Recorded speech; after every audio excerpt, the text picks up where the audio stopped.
Hello everyone, welcome back. हम बात कर रहे थे सिलिकेट स्ट्रक्चर के बारे में। तो नेक्स्ट स्ट्रक्चर है साइक्लोसिलिकेट।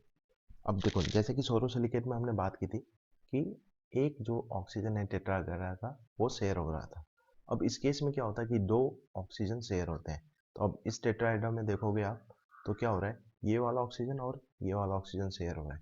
सिमिलरली इस टेट्राहेड्रा की बात करें तो ये ऑक्सीजन ऑलरेडी शेयर हो रहा है और फिर ये कॉर्नर वाला ऑक्सीजन शेयर हो रहा है। तो इस तरह ये एक साइक्लिक स्ट्रक्चर फॉर्म करता है, जिसकी वजह से इसको साइक्लोसिलिकेट बोलते हैं, या फिर एक रिंग कह सकते हो आप, एक रिंग फॉर्म करता है। तो ये इसको रिंग सिलिकेट भी कहते हैं।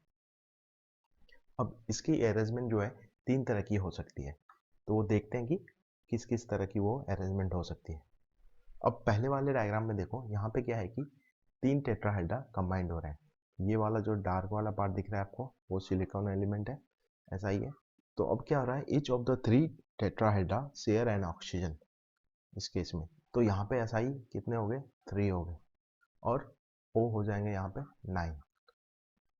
तो यहाँ से रेशियो क्या होता है अल्टीमेटली, जब आप साइक्लोसिलिकेट की बात करो तो SI एंड O का जो रेशियो होता है वो होता है 1:3।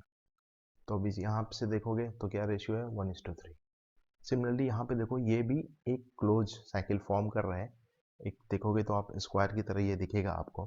तो यहाँ पे भी चार ऑक्सीजन है, Si4 एंड O12। तो यहाँ each of the four tetrahedra share an oxygen element. Similarly इस केस में देखोगे तो 1 2 3 4 5 6। तो यहाँ पे Si6 है एंड O18। तो ये भी रेशियो 1:3 का है। तो बेसिकली ये रिंग टाइप का स्ट्रक्चर फॉर्म करता है। अब तीनों में देखोगे तो ये क्या है, क्लोज एरिया है, ओपन एरिया नहीं है, ये क्लोज्ड एरिया है।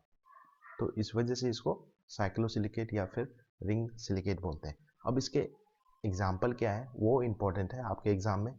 एग्जाम्पल इसके पूछे जाते हैं और रेशियो पूछे जाते हैं। रेशियो इन तीनों में से कोई भी दिया हो सकता है आपको। 3:9 भी दिया सकता है, 4:12 भी दिया हो सकता है, और 6:18 भी दिया सकता है। मतलब कि अल्टीमेटली वो 1:3 होना चाहिए, तो वो साइक्लोसिलिकेट होता है। इसके एग्जाम्पल बहुत इंपॉर्टेंट है। तो आइए कुछ एग्जाम्पल देखते हैं इसके। अब जो ये पहला वाला अरेंजमेंट था Si3O9, इसमें क्या होते हैं, रेयर टाइटेनोसिलिकेट एलिमेंट्स आते हैं, जैसे कि बेनिटोइट। ओके, इसका फॉर्मूला क्या होता है, BaTiSi3O9। ओके, और ये क्या होता है, हेक्सागोनल होता है। तो आप याद रखेंगे, अगर ये रेशियो पूछा गया 3:9 तो उसका एग्जाम्पल है बेनिटोइट। नेक्स्ट वाला जो अरेंजमेंट था Si4O12, इसका है एक्जिनाइट। फॉर्मूला होता है CaFeMn3Al2BO3Si4O12 एंड OH। और ये जो एक्जिनाइट है वो ट्राइक्लिनिक होता है। और एक्जिनाइट का फिजिकल प्रॉपर्टी क्या होता है, ये पायरो इलेक्ट्रिक होता है और पीजियो इलेक्ट्रिक होता है। तो ये काफ़ी इंपॉर्टेंट है, ये एग्जाम में पूछा जाता है एक्जिनाइट। तो देखो, इसी तरह के क्वेश्चंस आपको कभी एक्जिनाइट पूछा जाएगा, क्योंकि इसकी एक स्पेसिफिक प्रॉपर्टी होती है।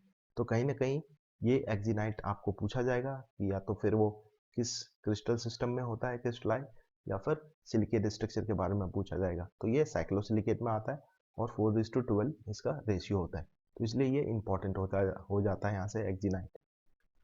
नेक्स्ट देखते हैं Si6O18, इसका एग्जाम्पल है बेरिल। ओके, फॉर्मूला क्या होता है, Be3Al2Si6O18, और ये हेक्सागोनल होता है। और इसके जो वैरायटी होते हैं, एमराल्ड होता है और एक्वामेरिन होता है। तो इसके वैरायटी इंपॉर्टेंट है, तो ये आप याद रखेंगे। बेरिल का ये एमराल्ड हमें पहले भी अपने क्वेश्चन पेपर में मिला हुआ है।